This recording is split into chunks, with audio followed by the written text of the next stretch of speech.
रामनवमी के मौके पर भले ही भारतीय शेयर बाजार बंद है, लेकिन वैश्विक बाजारों में हलचल जारी है और इसी बीच सोने चांदी की कीमतों को लेकर एक बड़ा अपडेट सामने आया है। नमस्कार, आप देखना शुरू कर चुके हैं न्यूज 18 का डिजिटल प्लेटफॉर्म और मैं हूं आपके साथ सृष्टि शेखर। तो सोमवार को भारी गिरावट के बाद मंगलवार और बुधवार को गोल्ड और सिल्वर में तेज रिकवरी देखने को मिली थी, लेकिन अब गुरुवार को अंतर्राष्ट्रीय बाजारों में फिर दबाव की खबर आ रही है।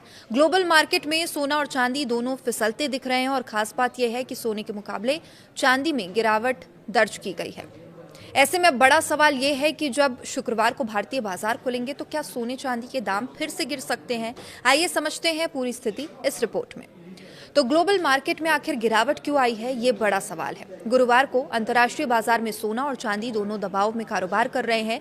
ग्लोबल मार्केट में स्पॉट गोल्ड लगभग $4,453 प्रति औंस पर ट्रेड कर रहा है, वहीं चांदी करीब $69 प्रति औंस के स्तर पर कारोबार कर रही है। हालांकि गिरावट दोनों धातुओं में है, लेकिन चांदी में ज्यादा कमजोरी देखने को मिल रही है। चांदी की कीमतों में करीब 2.5% से ज्यादा की गिरावट दर्ज की गई है, वहीं सोना 1% से ज्यादा टूटकर कारोबार करता दिख रहा है।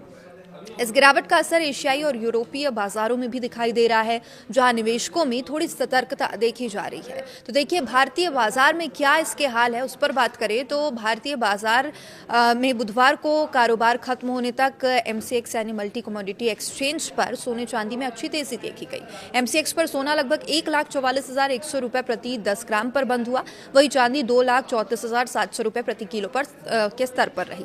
बुधवार को सोने में करीब 3.7% की तेजी दर्ज की गई और जबकि चांदी में लगभग 4.8% की उछाल देखने को मिली। लेकिन अब इंटरनेशनल मार्केट में आई गिरावट को देखते हुए संभावना है कि शुक्रवार को भारतीय बाजार खुलने पर कीमतों में दबाव दिख सकता है। इस हफ्ते कैसे ये जो ट्रेंड है वो बदला, अगर उस पर बात करें तो दरअसल इस हफ्ते सोने चांदी में के दामों में जबरदस्त उतार चढ़ाव देखने को मिला है। सोमवार को दोनों धातुओं में बड़ी गिरावट दर्ज की गई। चांदी गिरकर करीब 1,99,000 रुपए प्रति किलो तक पहुंच गई, वहीं सोना 10% से ज्यादा टूटकर 1,30,000 रुपए प्रति 10 ग्राम के नीचे फिसल गया था। इसके बाद मंगलवार और गुरुवार को बाजार में तेज रिकवरी भी देखने को मिली, लेकिन गुरुवार को एक बार फिर ग्लोबल मार्केट में कमजोरी के संकेत मिल रहे हैं। तो देखिए मिडिल ईस्ट संकट का इस पर क्या असर है, उस पर बात करें तो आमतौर पर जब दुनिया में भू राजनीतिक तनाव बढ़ता है, जैसे कि मध्य पूर्व में जो संघर्ष चल रहा है, तब निवेशक सुरक्षित निवेश यानी कि सेफ हेवन की तरफ रुख करते हैं और ऐसी स्थिति में सोने और चांदी की मांग बढ़ती है, कीमतों में तेजी देखने को मिलती है। लेकिन फिलहाल बाजार में मुनाफा वसूली और उतार चढ़ाव की वजह से कीमतों में दबाव बना हुआ है।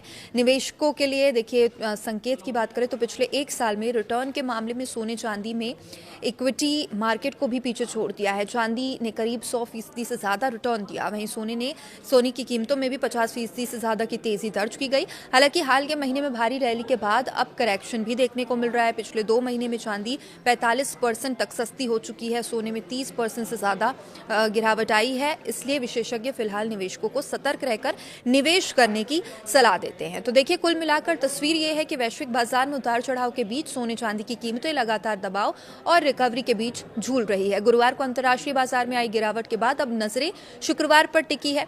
भारतीय बाजार खुलेंगे और तय होगा कि सोने की चांदी की कीमतों का अगला रुख क्या है। हालांकि अगर मध्य पूर्व का संकट और गहराता है तो आने वाले समय में सोने चांदी की कीमतों में फिर से तेज उछाल देखने को मिल सकता है। अपडेट्स लगातार हम पहुंचाते रहेंगे, देखते रहिए न्यूज 18। नमस्कार।